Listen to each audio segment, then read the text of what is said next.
तो नमस्कार दोस्तों।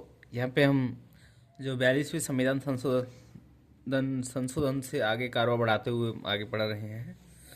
देखो, 42वीं संविधान संशोधन को अपन मिनी संविधान कहते हैं क्योंकि इसमें इस बेतहासा इसमें संशोधन हुआ था। सरदार स्वर्ण सिंह समिति की रिपोर्ट आती है और उन्होंने प्रस्तावित किया था 59 प्रावधान को।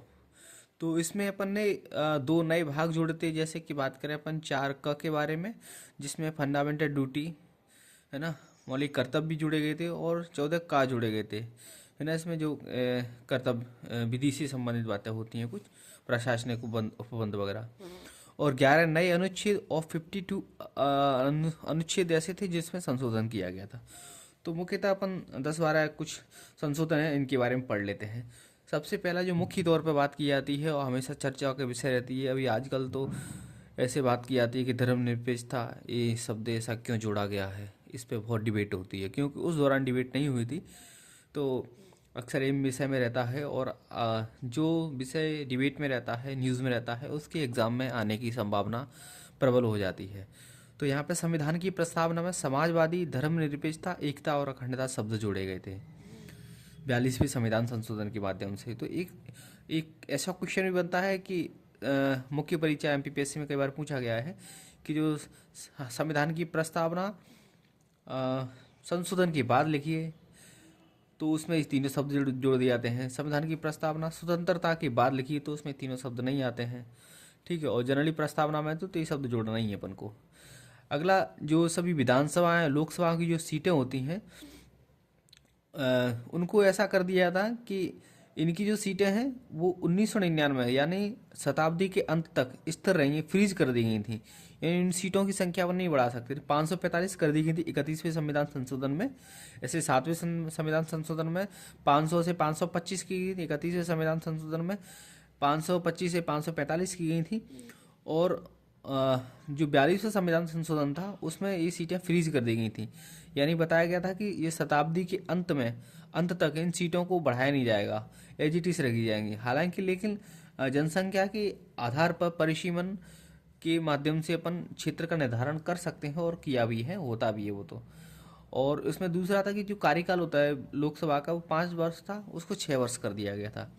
अगला, जो डीपीएसपी रहते हैं, direct principle of state policy, उनको फंडामेंटल के ऊपर सर्वोच्चता दे दी गई थी। क्योंकि अपन को पता है, स्टेटमेंट पढ़ते हैं कि जो फंडामेंटल राइट होते हैं वो सर्वोच्च न्यायालय के द्वारा उनकी बात सुनी जाती है। मतलब वहाँ पे अपन वाद योग होते हैं, लेकिन जो डीपीएसपी होते हैं वो वाद योग नहीं होते हैं। लेकिन क्या रहता है कि जो डीपीएसपी रहते हैं, डीपीएसपी ही सरकार का निर्धारण करते हैं, ठीक है। यानी ये लोग जो जनता की अदालत रहती है वहाँ पर ये बात योग रहते हैं। मतलब जनता की, डीपीएसपी को ही, डीपीएसपी में सरकार काम करती है तो उसी के बेहाव पर भी अगले जो टेन्यूर होता है उसमें उसका डिसीजन लिया जाता है। अगला बात करते हैं चौथा नंबर का, संविधान में 10 मौलिक कर्तव्यों को। जैसे कि बात करें अनुच्छेद 51 के और उसका भाग 4 क के अंतर्गत इसमें जोड़ा गया था। हालांकि इसमें एक और संशोधन और हुआ है 86वां संविधान संशोधन 2002 में। इसमें 11वां फंडामेंटल राइट था, फंडामेंटल ड्यूटी थी सॉरी, जो कि शिक्षा से संबंधित थी, उसको जोड़ा गया था। उसी के आधार पर अपन ने एक कानून बना दिया था राइट टी, जिसको 2009 में लागू किया गया था। अगला बात करते हैं 5 विषय राज्य सूची से निकाल करके संवर्धित सूची में डाले गए। जैसे कि पता है अपन 7वीं अनुसूची होती है, वो केंद्र राज्य से संबंधित बातें की जाती हैं। जैसे कि राज्य सूची होती है उसमें मुख्यतः अपन बात करते हैं तो पहले 66 विषय हुआ करते थे, और जो संवर्ती सूची थी उसमें 47 विषय हुआ करते थे। तो यहाँ से राज्य सूची से 5 विषय निकाल करके संवर्ती सूची में डाल दिया था। यहाँ पर 61 विषय बच जाते हैं, यहाँ पे 47 से 52 विषय हो जाते हैं। तो क्वेश्चन पूछ लिया जाता है कि 5 जो विषय थे राज्य सूची से निकाल करके संवर्धित सूची में डाले गए थे 42वें संविधान संशोधन में, वो कौन कौन से विषय थे। तो शिक्षा हो गया, जंगल हो गया, और बांट एवं माप, यानी जो नापते वगैरह तो नापते तोलते हैं ना, 1 किलो 2 किलो, है ना, मेजरमेंट करते हैं, वो वाली बातें हैं। और जंगली जानवरों और पक्षियों का संरक्षण, इसको पता है अपन 48 ई में इसको जोड़ा भी गया है।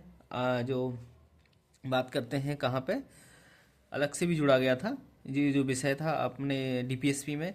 और न्याय का प्रशासन, तो 5 विषय होते हैं। जंगल हो गया, शिक्षा हो गया, बांट एवं माप हो गया, जंगली जानवरों और पक्षियों का संरक्षण के बारे में बात की है, न्याय का प्रशासन। तो पांच विषय। और कई बार डायरेक्ट पूछ लेता है क्वेश्चन कि निम्नलिखित में से कौन सा समवर्ती विषय है। तो इन चीज़ों को, पांच जो विषय है इनको बहुत इंपॉर्टेंट तरीका से ध्यान रखना है। शिक्षा, जंगल, बांट एवं माप, जंगली जानवरों पक्षियों का संरक्षण और न्याय का प्रशासन। अगला 6वें नंबर का जो संशोधन हुआ है इसमें, राष्ट्रपति मंत्रिपरिषद एवं प्रधानमंत्री की सलाह के अनुसार ही कार्य करेगा। ठीक है, जो मंत्रिपरिषद, ऐसे कि अपन को पता है 52 में जो राष्ट्रपति होता है, वो उसमें बताया था कि जो कार्यपालिका होती है, कार्यपालिका मंत्रिपरिषद राष्ट्रपति में निहित होती है। ठीक है, तो यानी जो राष्ट्रपति यदि कोई कार्य करता है तो अनुच्छेद 74 में जो मंत्रिपरिषद सलाह देती है, ठीक है, उसी के अनुसार क्या करता है, राष्ट्रपति काम करता है। तो इसमें ये लिख दिया कि यदि राष्ट्रपति कोई कार्य करता है तो, ये तो ऑलरेडी लिखा ही था, लेकिन इसमें ये वर्ड जोड़ दिया था, मंत्रिपरिषद प्रधानमंत्री की सलाह के अनुसार ही कार्य करेगा। अगला था 7वां नंबर का, तो इसमें जो कानून और व्यवस्था की परस्पर विरोधी स्थितियों से निपटने के लिए केंद्र को राज्य में केंद्रीय बल तैनात करने की अनुमति दी गई थी। अब केंद्र को लगने लगा कि राज्य में अपने मन से ही कि वहाँ पे कुछ कानूनी व्यवस्था, लॉ एंड ऑर्डर मेंटेन नहीं हो पा रहा है, तो अपने ही मन से वहाँ पर सेंट्रल जो पैरामिलिट्री फोर्स रहता उसको वहाँ पर लगा देता था। ठीक है, बिना राज्य की किसी प्रकार की कोई अनुमति नहीं ली जाती थी। तो इस पर विरोधाभास हुआ था, 257A जोड़ा गया था, हालांकि उसको बाद में खत्म कर दिया गया था इस अनुच्छेद को। अगला 8वें नंबर, जो सुप्रीम कोर्ट हाई कोर्ट की न्यायिक समीक्षा शक्ति को कम कर दिया था भाई, कि जुडिशियल रिव्यू नहीं कर सकते हैं सुप्रीम कोर्ट हाई कोर्ट किसी भी विषय पे।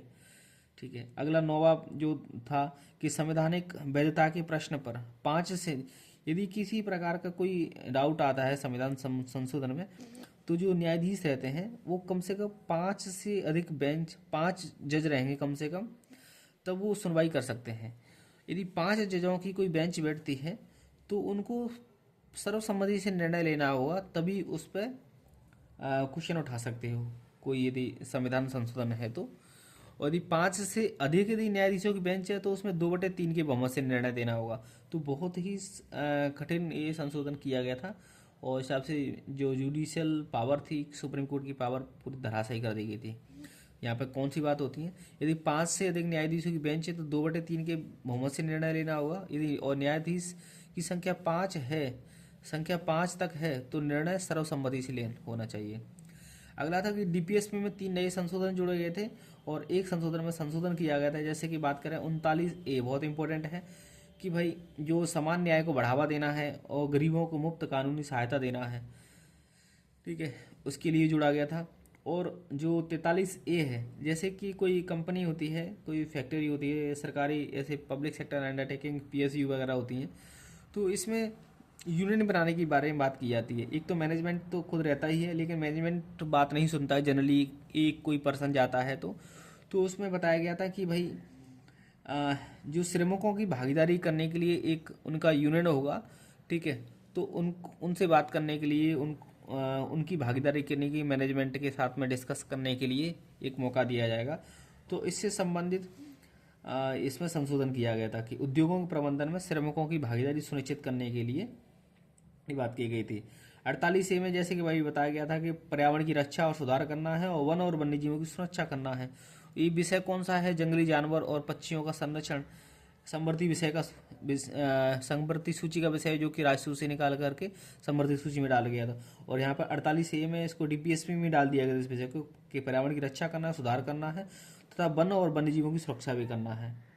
और जो बच्चों का जो संरक्षण होता है 39F अलग से जुड़ दिया था, क्योंकि बच्चों के स्वास्थ्य विकास के लिए अवसर सुरक्षित करना है।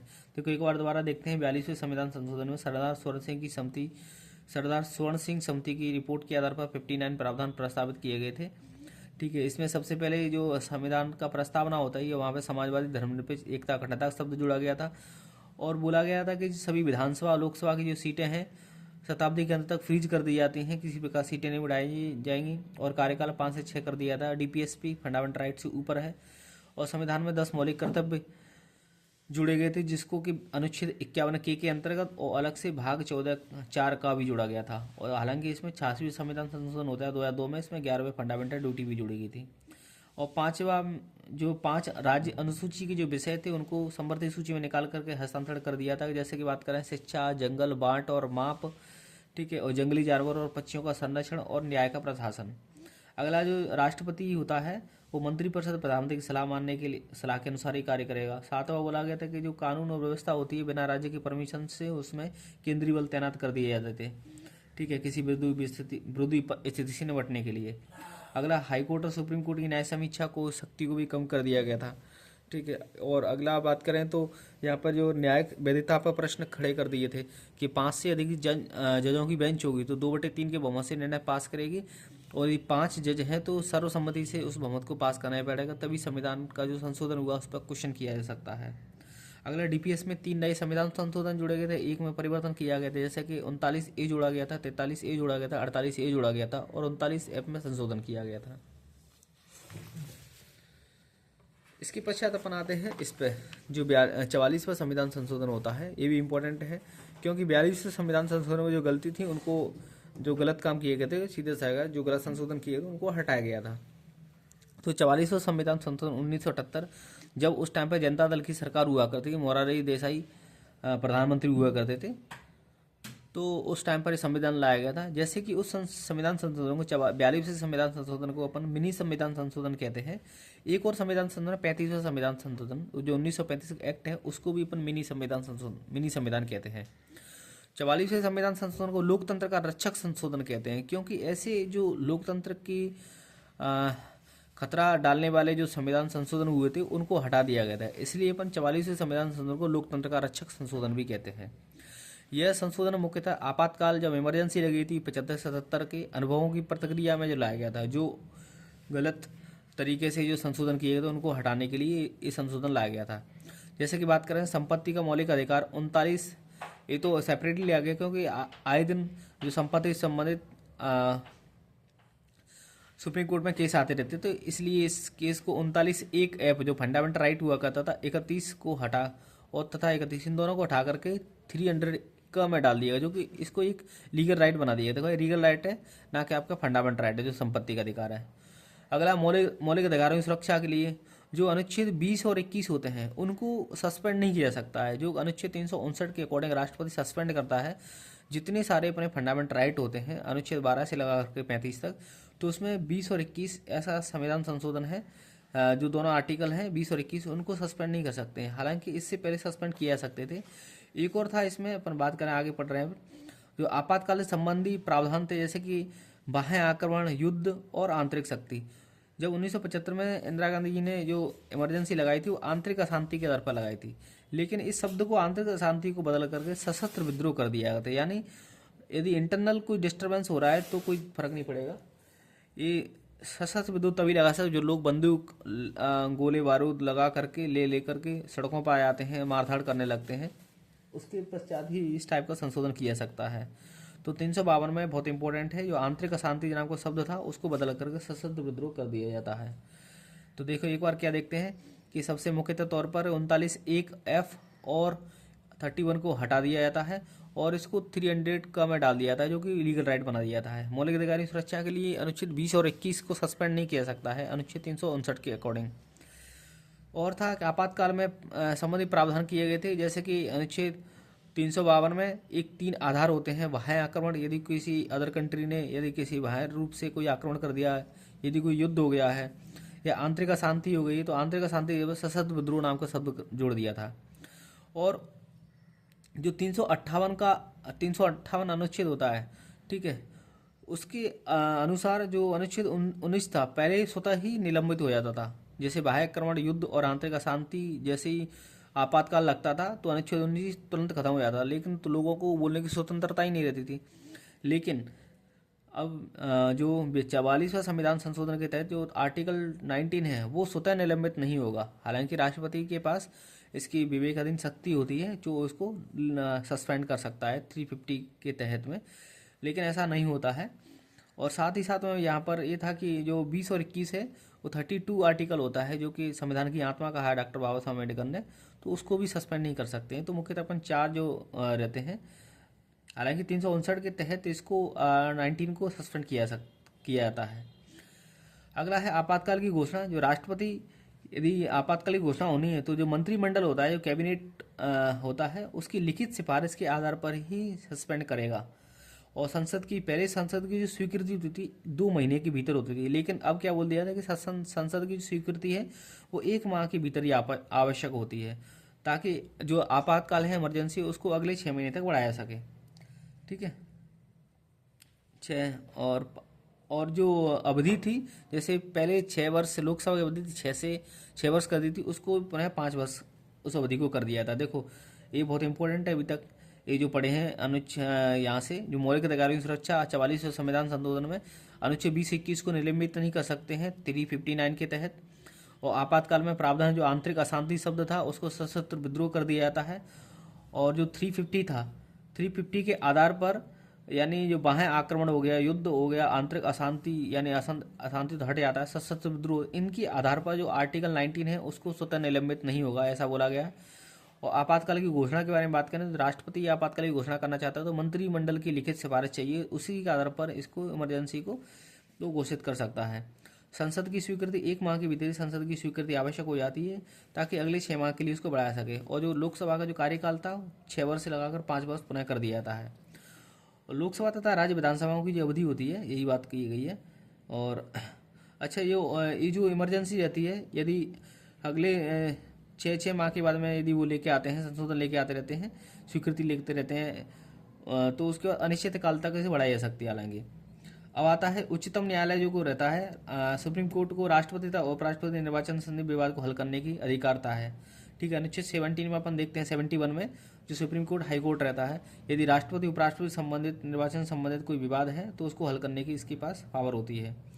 और सुप्रीम कोर्ट और हाई कोर्ट की कुछ शक्तियां पुनः स्थापित कर दी गई थी, न्यायिक समीक्षा वगैरह, जैसे कि बोला गया था कि जो 5 जज होते हैं कम से कम, तो उनको सर्वसम्मति थे पास करना पड़ेगा। 5 से अधिक जज हैं तो 2/3 के बहुमत से पास करना पड़ेगा।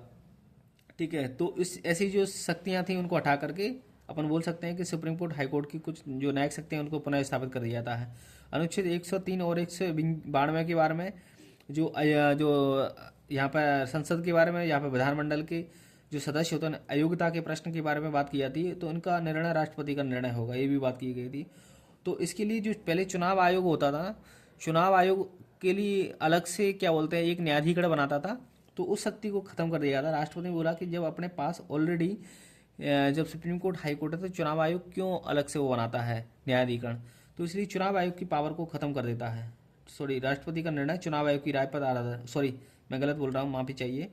अनुच्छेद 103 और 192 में होता है अयोग्यता पर प्रश्न के बारे में बात की, तो चुनाव आयोग की राय लेंगे भाई, कि चुनाव आयोग से जांच वगैरह होती है, तो उसके आधार पर राष्ट्रपति उसका निर्णय दे देता है। और 356 पर ही अंकुश, देखो आए दिन क्या होता था कि जो केंद्र सरकार होती है 356, किसी भी राज्य में 356 लगाती थी, यानी राज्य आपातकाल लगाती रहती थी, तो इस पर भी अंकुश लगाया गया था। तो बहुत सारे इसमें संशोधन किए गए थे। मुख्य तौर पर बात करें कि संविधान संपत्ति का अधिकार जो 19(1)(f) होता है और 31 होता है, इसको अपन ने 300(e) में डाल दिए गए थे, जो कि लीगल राइट बना दिए थे। मौलिक अधिकारों की सुरक्षा अनुच्छेद 20 और 21 होते हैं, 359 के आधार पर सस्पेंड नहीं होंगे। और आपातकाल प्रावधान में जो बाह्य आक्रमण हो जाता है, ठीक है, युद्ध होता है, आंतरिक अशांति की जगह पर सशस्त्र विद्रोह नाम का शब्द ऐड कर दिया था।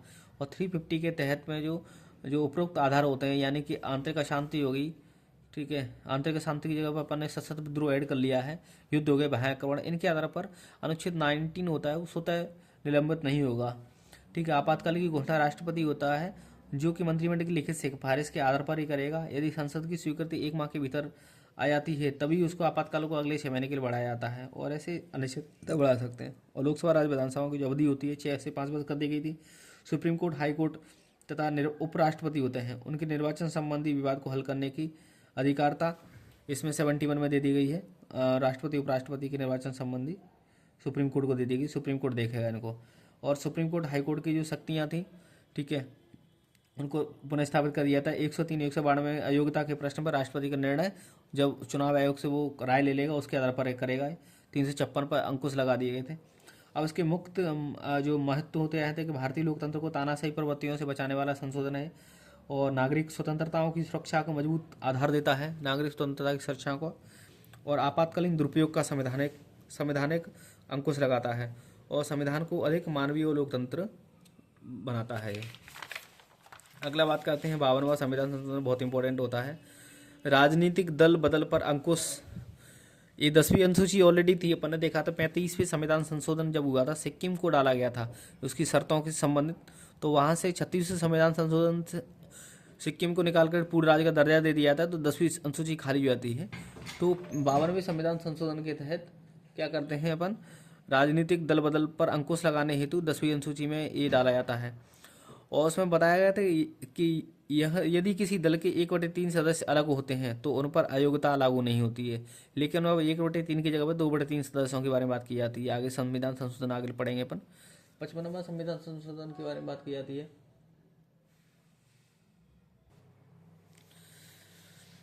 तो 52वें संविधान संशोधन में ऐसा हो जाता है। 55वां संविधान संशोधन 1986 में आता है। संविधान के अनुसार जो 371H होता है उसको अंत स्थापित करके अरुणाचल प्रदेश को विशेष राज्य का दर्जा दे दिया जाता है। और 56वां संविधान संशोधन 1987 में आता है, जो गोवा को अनुच्छेद 371 में डाल करके इसको विशेष राज्य का दर्जा दे दिया जाता है। तो 371 से संबंधित जो बातें होती हैं ए से लगा करके, ऐसे सबसे पहले अपन ने मेघालय को सबसे पहले नहीं, मेघालय नागालैंड को सबसे पहले दर्जा दिया था। उसके बाद में इसी सिलसिला जारी रहता है। और 58वां संविधान संशोधन 1987 में आता है। तो राष्ट्रपति को संविधान के हिंदी संस्करण को प्रकाशित करने का अधिकार।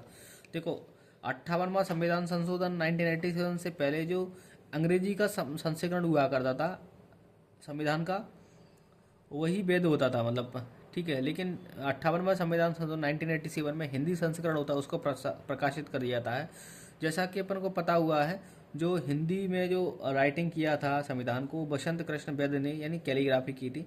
वो कुछ लोग इसको गलत समझ लेते हैं कि इसने राइट किया है, लिखा है। भाई ड्राफ्टिंग जो अपना दिमाग लगा था वो एक कच्चे चिट्टे पे लिखा हुआ है। वो डॉक्टर बाबा साहब अम्बेडकर की जो अध्यक्ष हुआ करते थे प्रारूप समिति की, उसका बहुत बड़ी भूमिका होती है।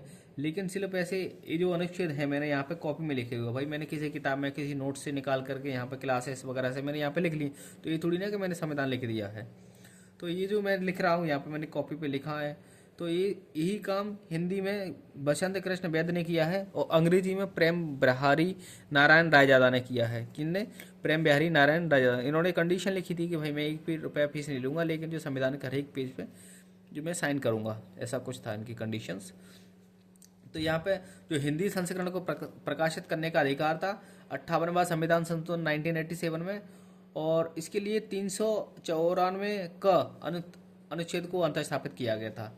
पहले क्या होता, अंग्रेजी भाषा को प्रमाणिक माना जाता, लेकिन अपन ने इसको हिंदी वाले को भी प्रकाशित कर दिया, तो ये भी वैलिड हो गया था। अब 61वां संविधान संशोधन बहुत इंपॉर्टेंट होता है। इसमें जो पहले वोटिंग करने का राइट्स होता था 18 वर्ष 21 वर्ष होता था, लेकिन 61वें संविधान संशोधन के माध्यम से 21 से घटा करके 18 कर दिया था।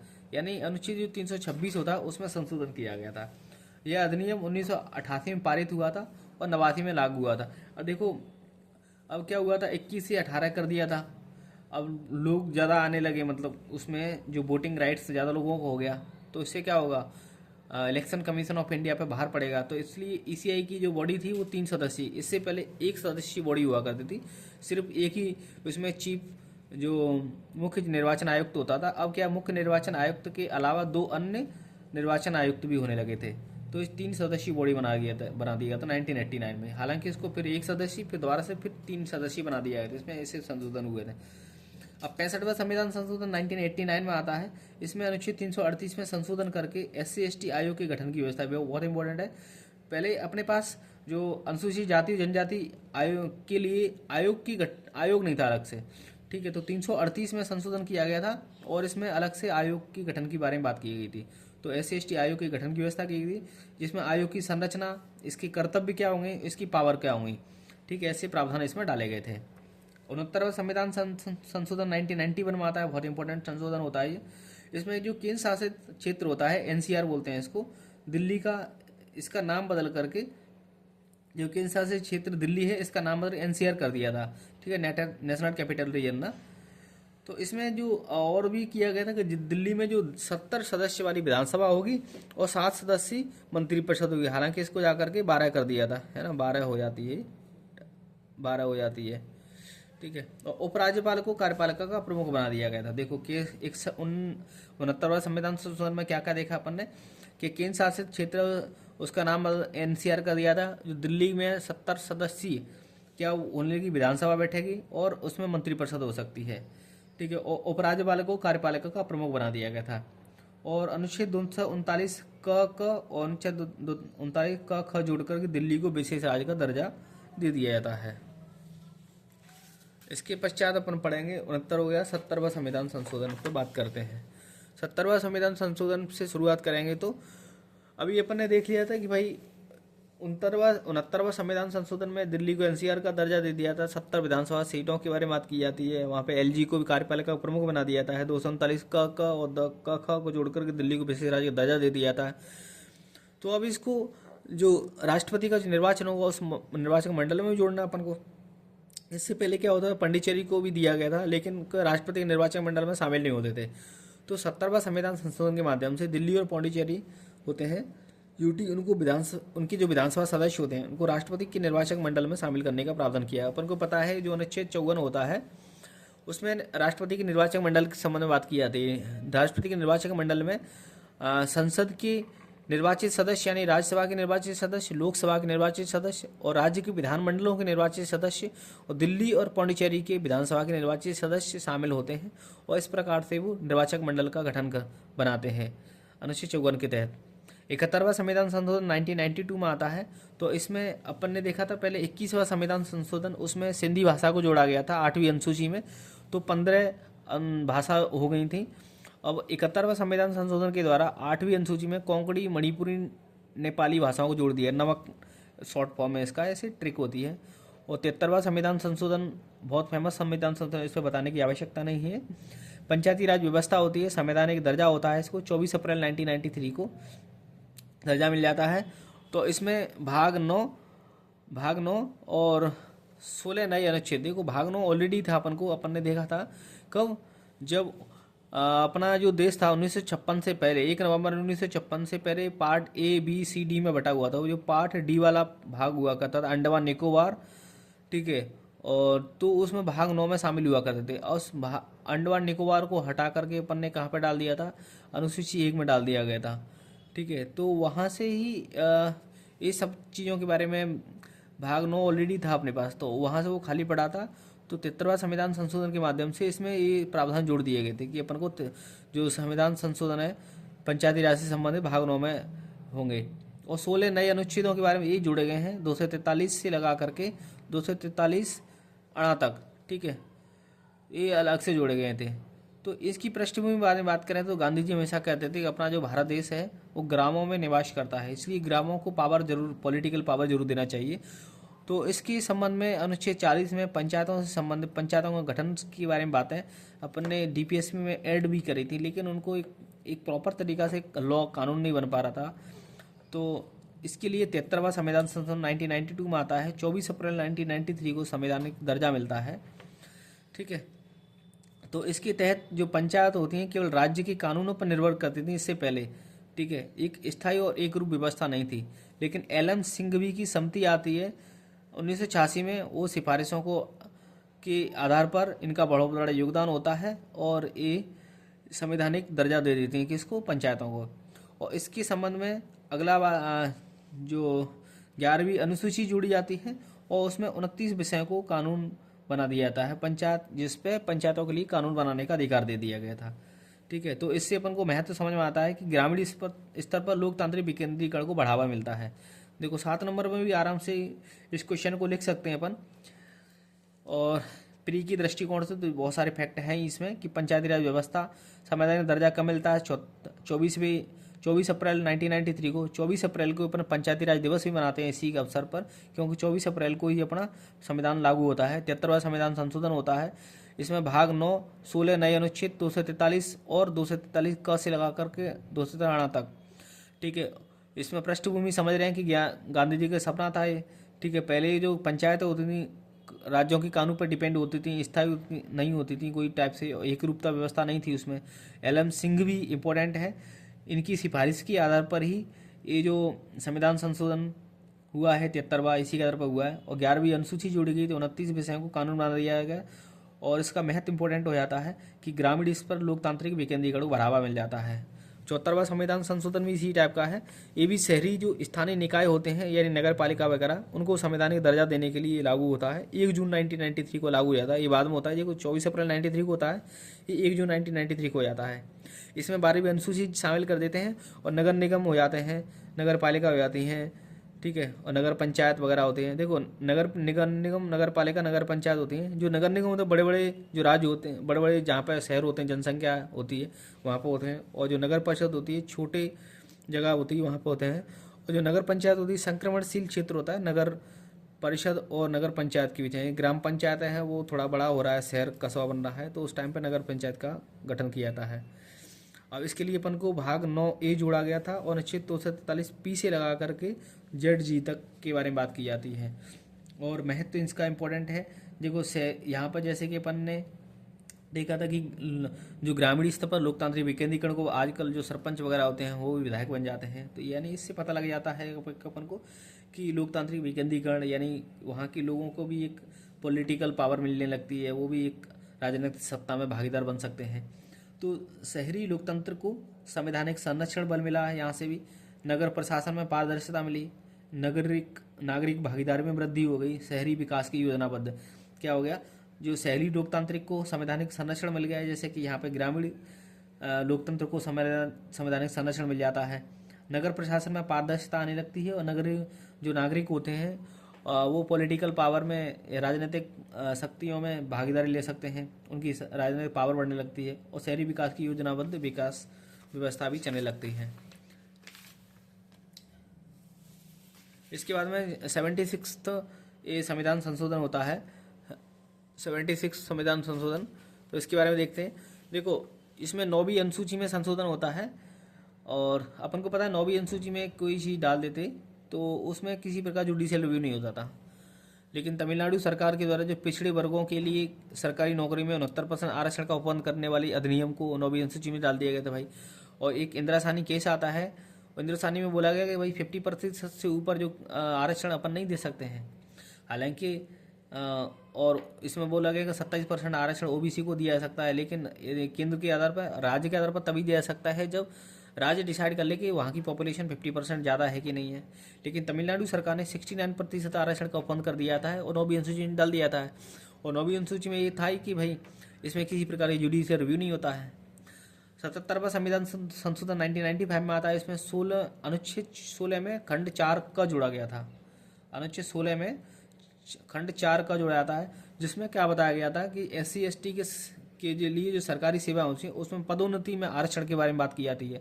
हालांकि इस संबंध में भी ये क्वेश्चन से इंदिरा साहनी ने भी जो केस होता है मंडल साहब का जो ओबीसी संबंध आरक्षण, उसमें क्वेश्चन किया था कि भाई पदोन्नति में आरक्षण का प्रावधान है कि नहीं है।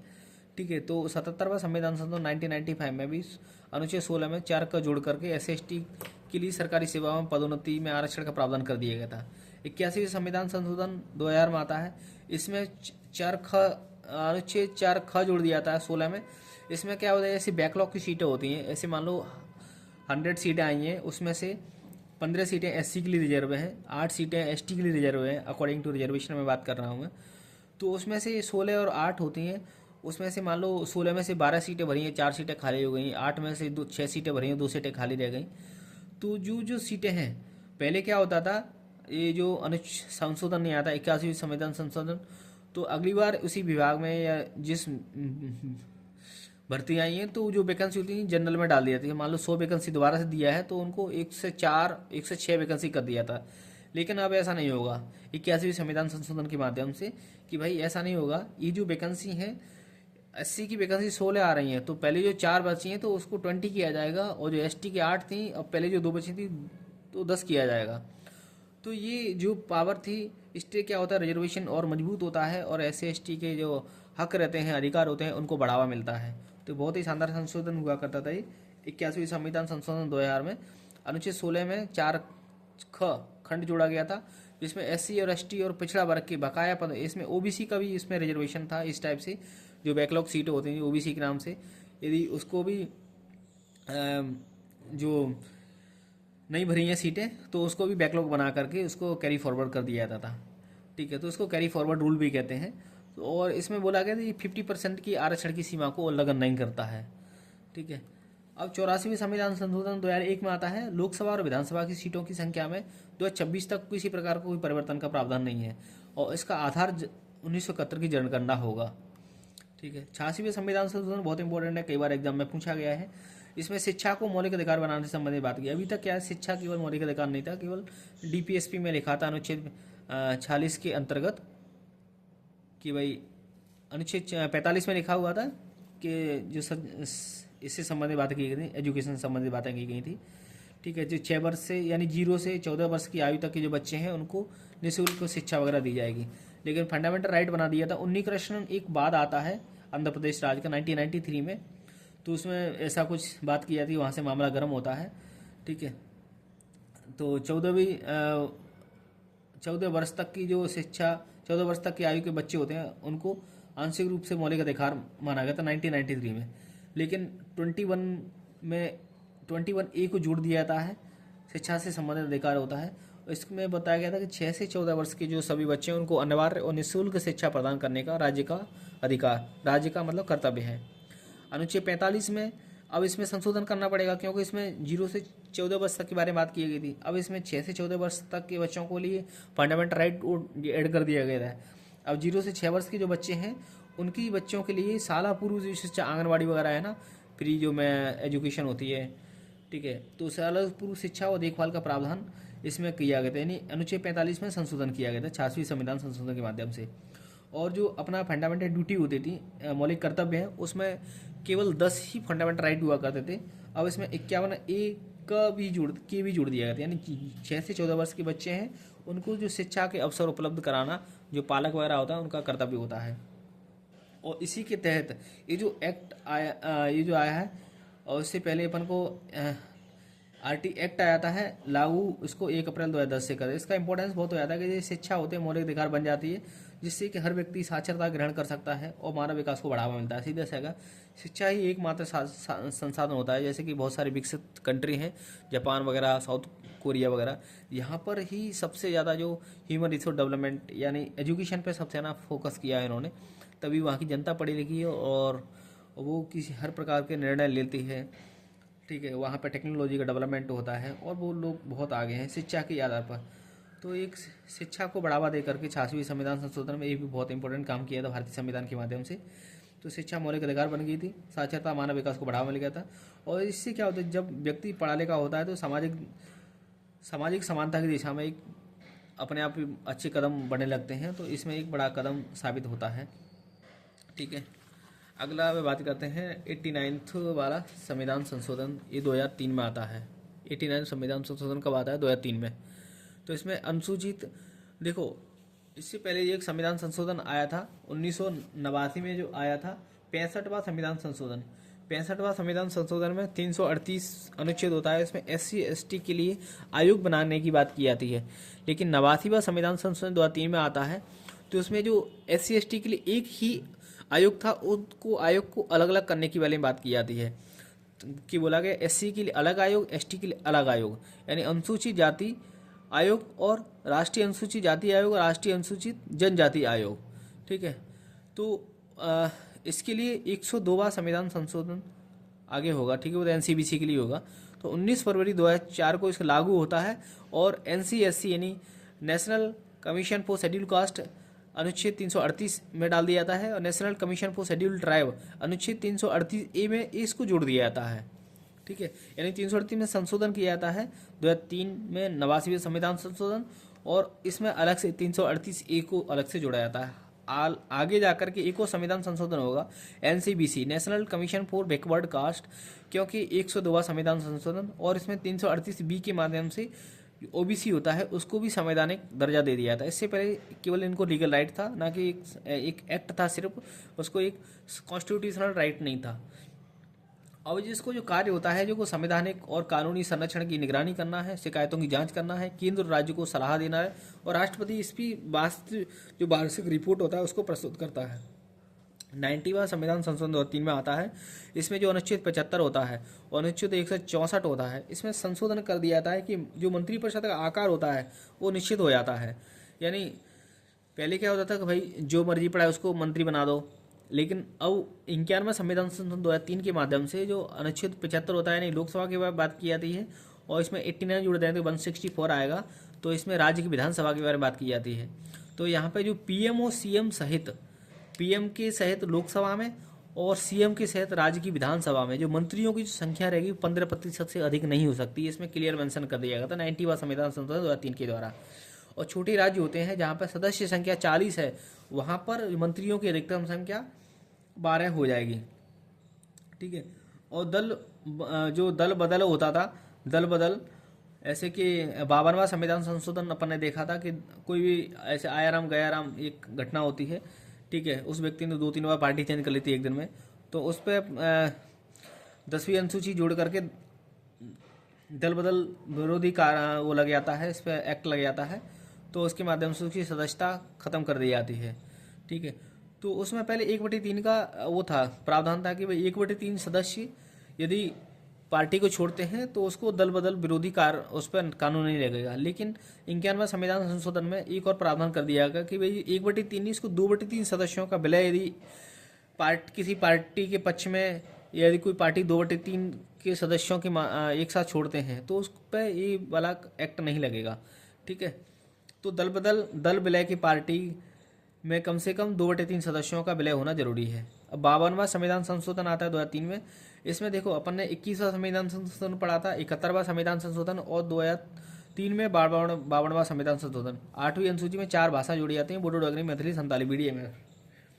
और 94वें संविधान संशोधन 2006 में पढ़ते हैं अपन। इसमें 164 में संशोधन किया जाता है। 164 में अपन ने देखा था एक बार और संशोधन किया गया था कि जो मंत्रिमंडल होती है या मंत्रिपरिषद होती है उसमें 50% से अधिक मंत्री नहीं बना सकते हैं। 74वां संविधान संशोधन में क्या किया गया, 94वें संविधान संशोधन 164 में जो मध्य प्रदेश से छत्तीसगढ़ अलग हुआ था और बिहार से झारखंड हुआ था, ठीक है, उड़ीसा वगैरह, यहाँ पे जनजाति कल्याण मंत्री अनिवार्य रूप से होगा।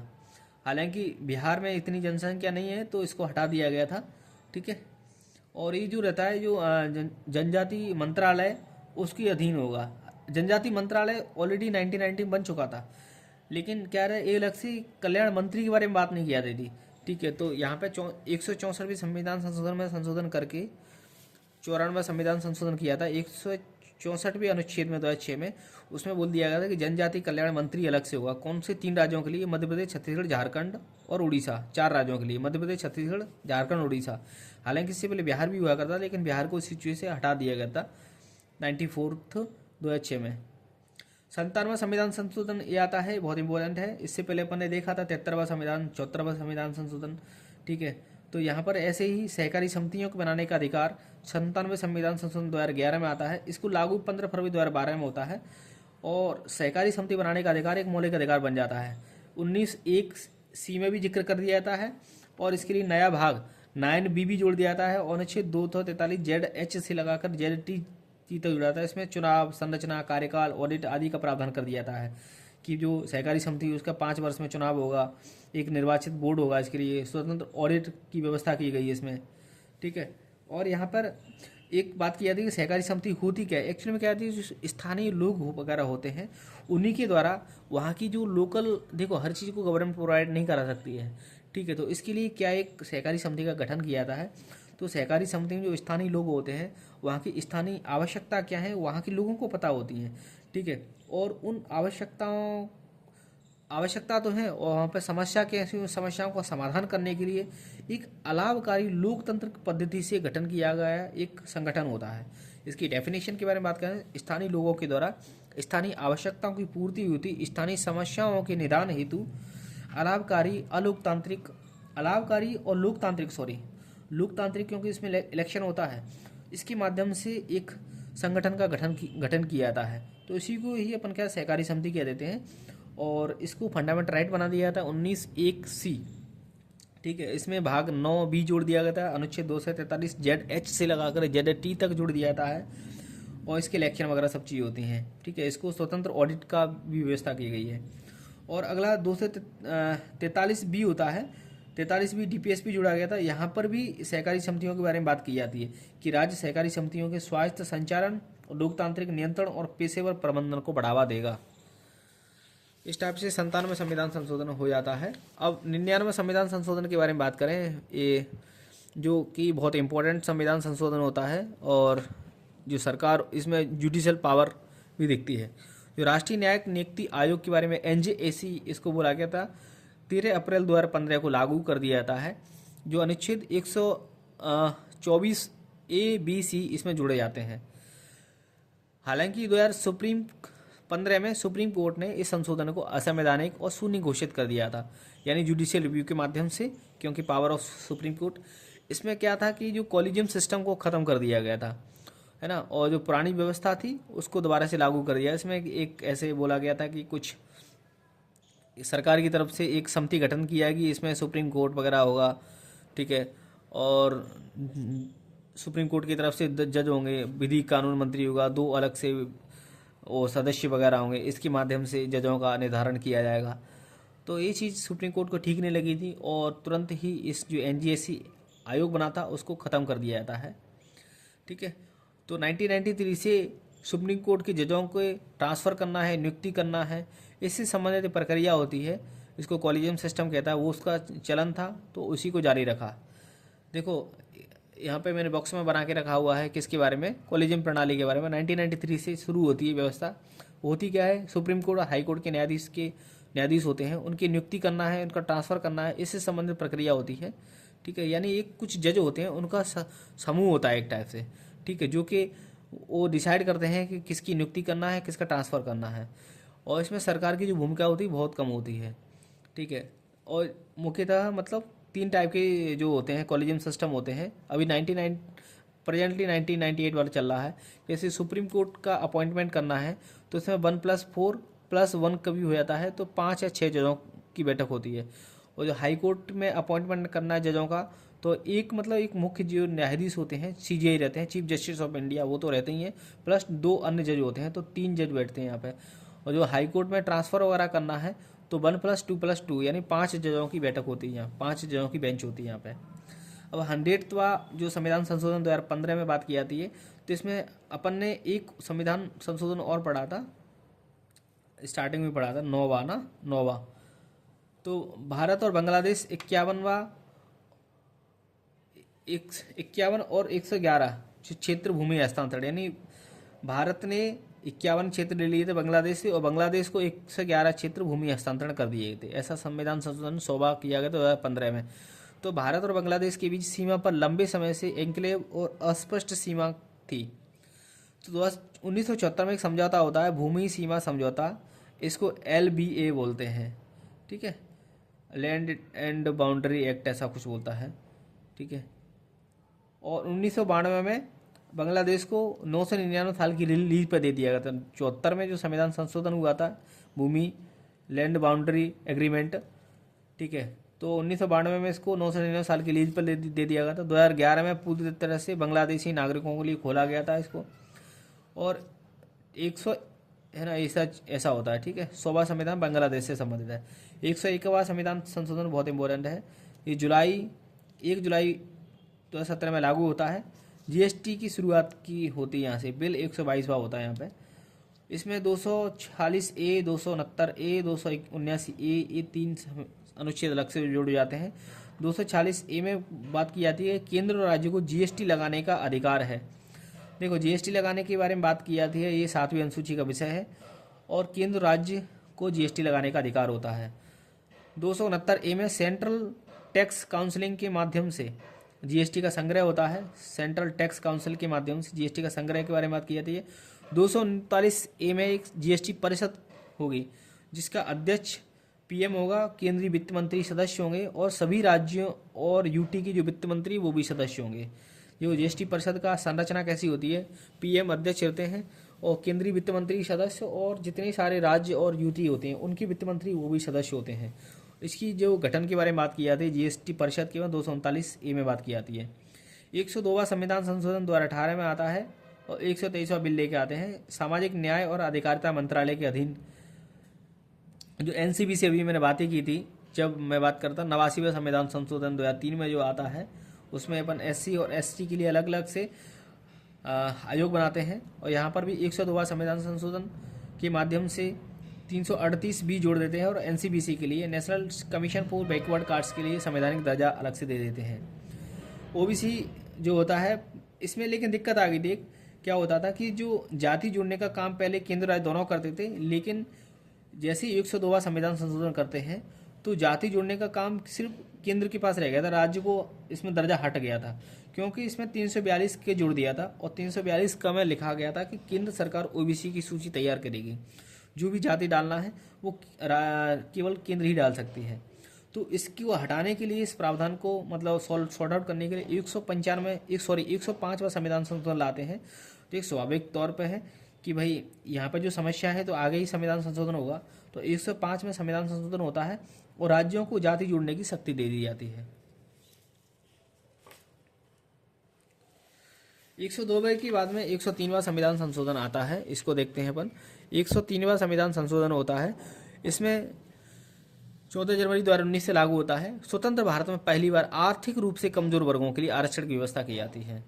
इससे पहले अपन देख रहे थे जो पहला संविधान संशोधन होता है, चंपाकम दोराईराजन का जो केस आता है, उसमें सामाजिक और शैक्षणिक रूप से जो पिछड़े वर्ग हैं, पिछड़े वर्ग यानी एससी और एसटी के लिए रिजर्वेशन के बारे में बात की जाती है।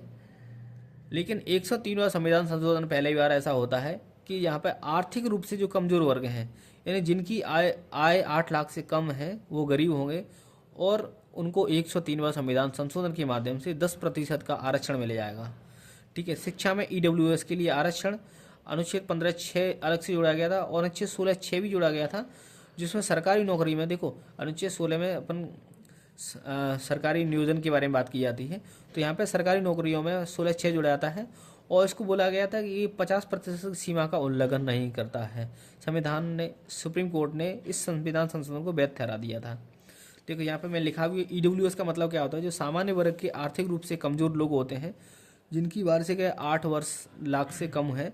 हालांकि इसमें कोई भी अप्लाई कर सकता है, आवश्यकता नहीं है कि सामान्य वर्ग का ही हो, एससी एसटी का, लेकिन शर्त रहती है कि उसको दूसरा वाला एससी एसटी वाला रिजर्वेशन नहीं मिलेगा उसको। कृषि, भूमि, संपत्ति और अन्य संसाधन इसमें भी इंक्लूड रहते हैं कि उनको कुल मिलाकर 8 लाख से कम आय होना चाहिए। लेकिन ये सबसे ज़्यादा मतलब आज के टाइम पे बुरी तरह से इसका इस्तेमाल करने वाला ये कानून है। इसमें जिनको हक मिलना चाहिए वो तो कभी प्रॉफिट नहीं लेते हैं, हालांकि विवाद का मुद्दा इसको छोड़ते हैं। 104वां संविधान संशोधन 2020 में आता है। इसमें अनुच्छेद 334 है, उसमें संशोधन किया जाता है। एससी और एसटी के लिए लोकसभा में 330 और 300, देखो एससी एसटी के लिए लोकसभा में 330 और विधानसभा में 332। इससे पहले 331 क्या होता है, जो एंग्लो इंडियंस होते थे उनके 2 सदस्य लोकसभा में मनोनीत किए जाते थे। 330 के तहत विधानसभा में इसको मनोनयन होता था सदस्यों का। और ये जो प्रक्रिया हो रही है वो 334 के माध्यम से होती है, आज भी होती है। तो 334 में संशोधन किया था कि जो आरक्षण की अवधि है 10 वर्ष तक, है ना, 10 वर्ष तक 25 जनवरी 2030 तक बढ़ाई जाती है। अभी तक जो 334 में 7 बार संविधान संशोधन हो चुका है, यानी हर 10 साल के लिए आरक्षण बढ़ा दिया जाता है। ठीक है। अपन को पता है 330 के माध्यम लोकसभा में और विधानसभा में 332। लोकसभा में जो सीटों का जो रहता है 87 और 86 और कितना 84 एससी के लिए और एसटी के लिए 47 सीटें होती हैं। विधानसभा में मध्य प्रदेश के संदर्भ में बात करता हूँ तो 36 जो सीटें रहती हैं एससी के लिए रहती है और 47 सीटें होती हैं जो एसटी के लिए रहती है। और जो 331 और 333 के माध्यम से एंग्लो इंडियन समुदाय को जो आरक्षण मिलता था उसको खत्म कर दिया था 104वां संविधान संशोधन के माध्यम से। 105वां संविधान संशोधन ओबीसी आरक्षण से संबंधित है, अभी बातें की थी अपन ने। जो 102वां संविधान संशोधन आया था उसमें राज्यों को अपनी जो जाति होती है उसको अपडेट करने का अधिकार नहीं था, तो इससे मिल जाता है। 106वां संविधान संशोधन नारी शक्ति बंधन अधिनियम होता है। राष्ट्रपति ने 28 सितंबर 2003 को सहमति देते हैं। लोकसभा, राज्य विधानसभा और दिल्ली विधानसभा में महिलाओं के लिए 1/3 सीटों पर आरक्षण के बारे में बात की जाती है। और इसमें एससी एसटी के लिए पहले से ही आरक्षण सीटों की संख्या 33% महिलाओं के लिए यह प्रावधान था और जो कि 15 वर्ष तक के लिए लागू रहेगा। तो अभी तक इतने सारे अपन ने संविधान पढ़ लिए बहुत अच्छे से। एक बार 2 बार और बाद में कभी रिवीजन कर लेंगे, तो उम्मीद है यहाँ से बाहर कहीं नहीं आएगा। और एमपीपीएससी में भी ट्रेंड बना हुआ है कि यहाँ से क्वेश्चन बहुत अच्छे से पूछा जाता है।